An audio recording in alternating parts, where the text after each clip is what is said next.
You'd think paying someone to play your fake boyfriend would give you control. But the second Adrian walked into my parents' living room, I realized I had hired the wrong kind of liar, one who didn't just act, but believed. The thing is, I never meant for any of this to happen. My name is Ethan Miller, and in case you haven't noticed, America has an obsession with families looking perfect. Mine is no exception.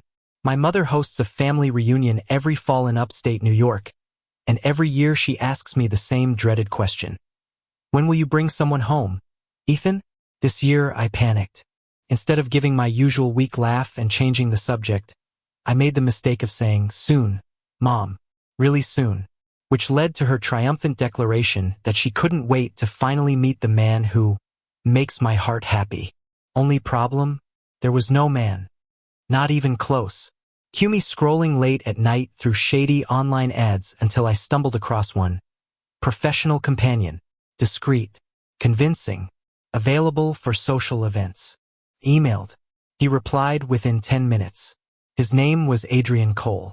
When we first met in a coffee shop in Brooklyn, I almost turned around and left. He was too much. Dark hair, sharp jawline, the kind of steady confidence that makes you feel like he's already won an argument you didn't know you were having. He looked like he could walk into any family reunion and charm the hell out of everyone, which is exactly what I needed and exactly what terrified me. "I'll make them believe it," he had said simply, sipping his black coffee. That's the job. And now here we were, standing shoulder to shoulder in my parents' crowded living room, the smell of roasted turkey and cinnamon cider filling the air. His hand was on my back, steady, casual, but somehow electric. And I couldn't tell anymore where the acting stopped and where something dangerously real began. The night started too perfectly. Adrian greeted my mother with a smile that could disarm a nuclear bomb. He complimented the curtains. The damn curtains. He shook my father's hand with just the right amount of pressure, like he'd been raised in the Midwest instead of, well, wherever he was really from. My cousins circled him like moths to a flame, laughing at his stories about being a consultant in the city. None of it was true, but you'd never know. And me? I just stood there, half amused, half horrified, watching him weave this tapestry of lies with effortless grace.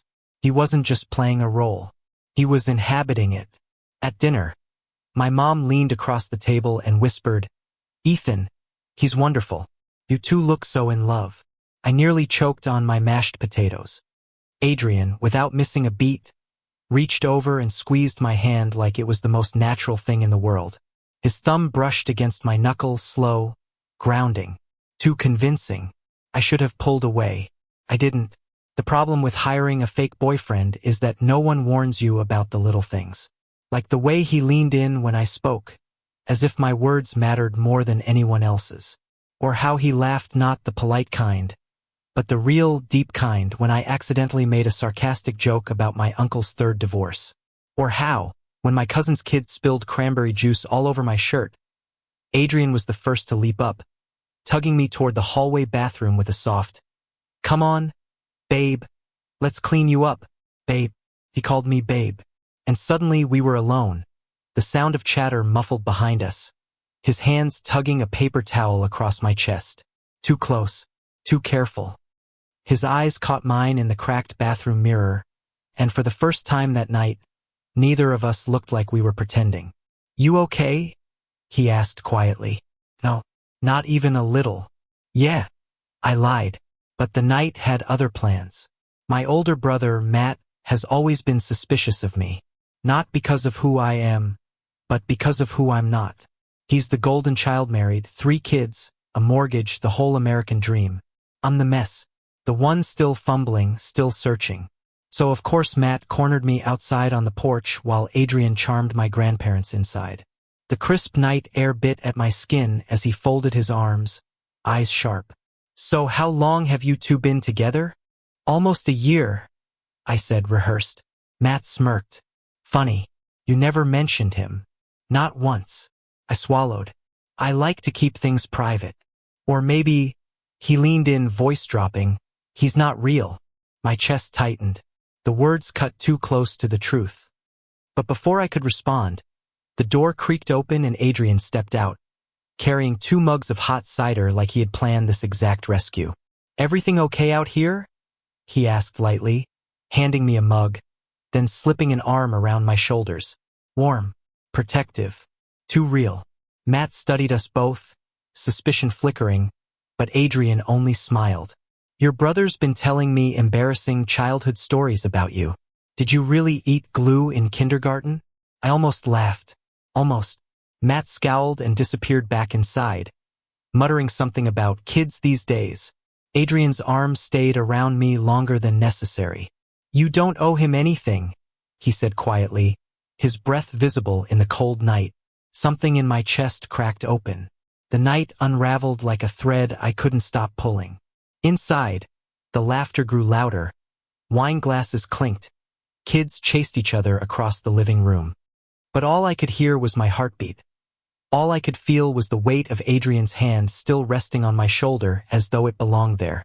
And maybe, for one impossible second, it did. But I kept reminding myself, he was acting. He was paid to be here. He was mine only because of a contract and a transfer of money. Nothing more. Except when I looked up at him under the soft glow of the porch light. His expression wasn't acting. His eyes weren't trained on the room behind us, or on my brother's retreating back. They were locked on me, like he was reading every lie I'd ever told myself and refusing to let me hide behind it. I should have pulled away.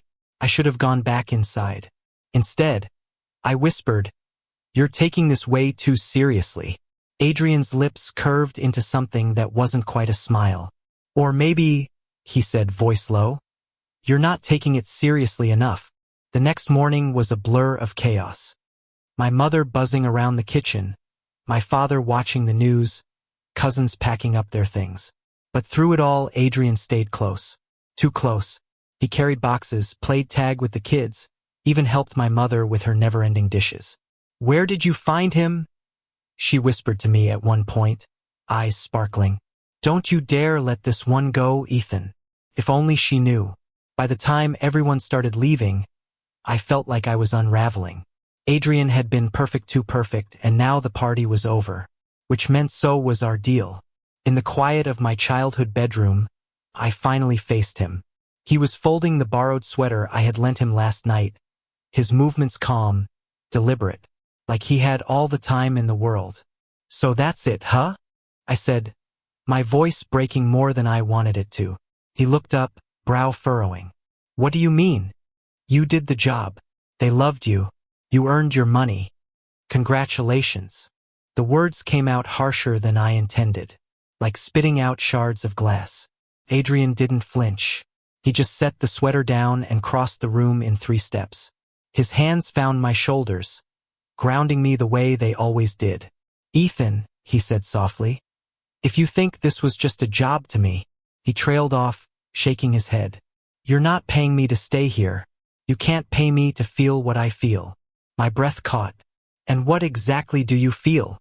His eyes burned into mine, steady and unflinching. That somewhere between the first handshake and the last glass of wine, I stopped pretending. The room tilted. My pulse thundered in my ears.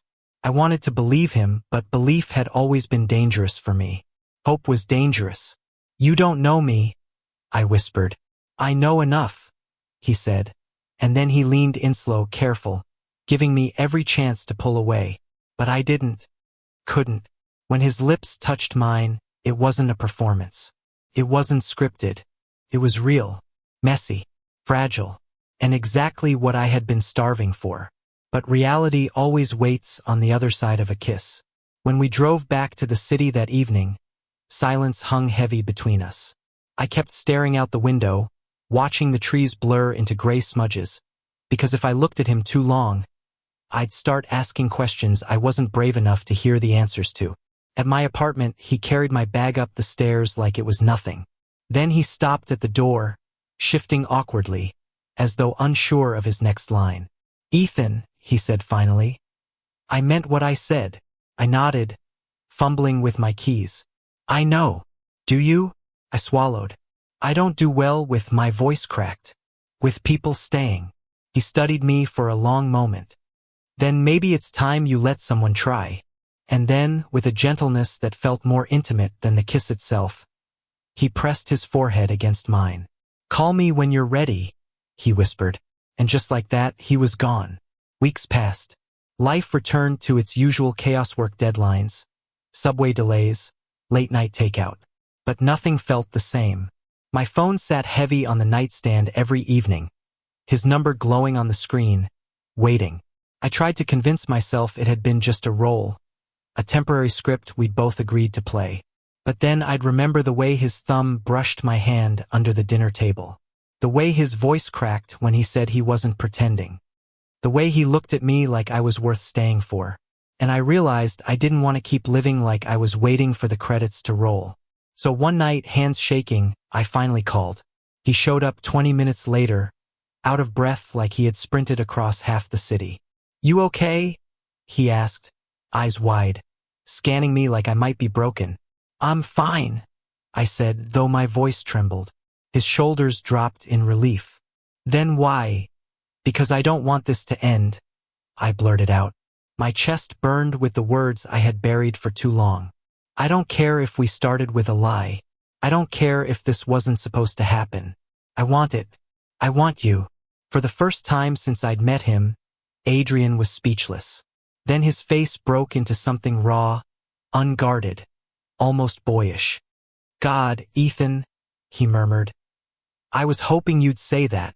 And then his arms were around me, pulling me close, holding me like he never intended to let go. It wasn't perfect after that. We argued. We stumbled. I doubted, he reassured, and sometimes he doubted too. But through it all, there was a thread connecting us, fragile, invisible, but strong enough to hold. Months later, when my mother invited us back for another family gathering, I didn't panic. I didn't scour the internet for an actor to play a part. Because this time, Adrian wasn't pretending. And neither was I. Sometimes love doesn't arrive the way you expect. Sometimes it comes disguised as a lie, dressed in pretense, hidden in the chaos of a family party. But if you're lucky, if your brevate becomes the one truth you can finally trust. And standing there, Adrian's hand in mine as we walked back into that same living room, I realized something. I had hired a fake boyfriend, but somewhere along the way, I had found the real thing. Thank you for listening. Don't forget to like and subscribe to stay updated with the latest videos.